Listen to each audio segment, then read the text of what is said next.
Hello from North Carolina, everyone. Sorry I couldn't be there to present in person, so I've taken this video to do my spiel on my topics, which are nursing assessment and impact on the family of children who have seizures. So we'll get started right in with assessments. Obviously, the very first thing that we always want to be concerned about is safety. So when you're assessing a patient who is having an active seizure, you want to look at the surrounding area. Is there suction available for them? Is the patient's airway clear? Um, is there anything that they may hurt themselves on while they're in that seizure? If they're in a bed, is there padded railings around them? Basic safety stuff is always first. And then you also want to keep track of the time of the onset, and the duration of the seizure so that you can start making a cohesive flowchart of how regular the seizures are, if they're having more than one seizure at a time, or if over a set period of time. You want to have good information and history on duration and regularity of seizures so you can see a trend. You're looking, if you can tell what's causing the seizure, and is it a febrile seizure? Is this maybe an epilepsy? Is there a brain tumor? Why? It's going to, your patient history is so important with trying to figure out anything to do with seizures. And so that's the first thing, is making sure. And then you're going to want to do a very good focused neurological assessment. Um, are they alert and oriented times four? How long does it take them to come back to their baseline cognitive level? Are they coming back to their baseline cognitive level? How much detriment are these seizures actually doing to these children at the time? And then it can set you up for developing your nursing diagnosis, which with seizures, generally it's risk for trauma or suffocation, risk for ineffective airway clearance, situational low self esteem, or risk for injury are big things with seizing children.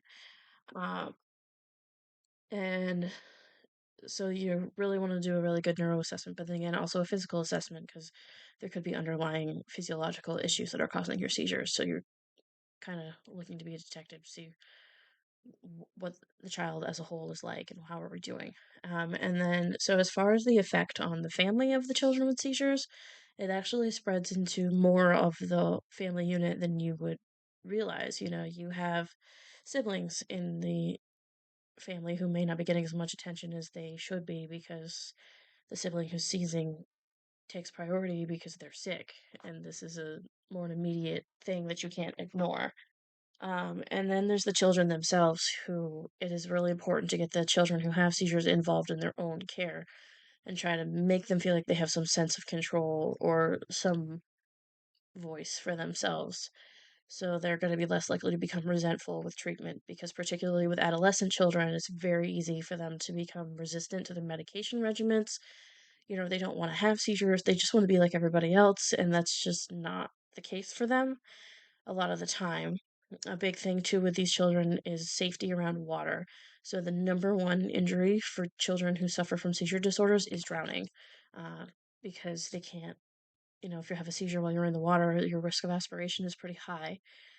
And so drowning is a big deal with these kids. So parents have to be super proactive when bathing, or, going to the beach in summertime, or, just around water in general. Another thing to think about with these kids is the fact that in a lot of states, you cannot get a driver's license if you have seizures, even if they're well controlled with medication. So that can also lead into these kids feeling robbed of a certain level of independence, because they'll never be able to drive themselves around. So if you live in an area where, like Franklin County specifically, if you don't drive, it's almost impossible to live. You depend on everyone else for everything. It is getting better with technology. We have DoorDash options more, depending on where you are.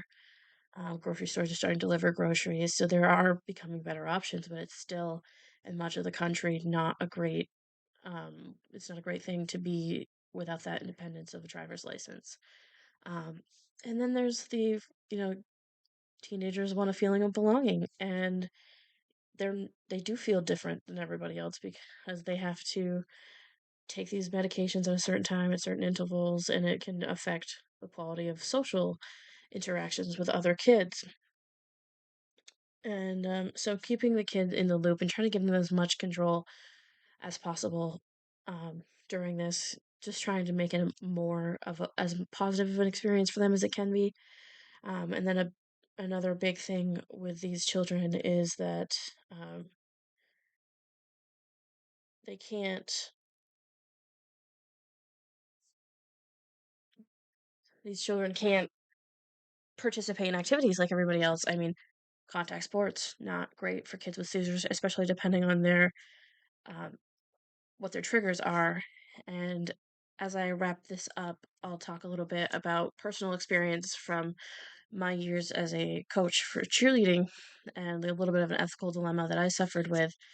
Um, so I had a girl come out for the team, and I wanted to be inclusive, and I didn't want to tell her she couldn't participate because she has seizures.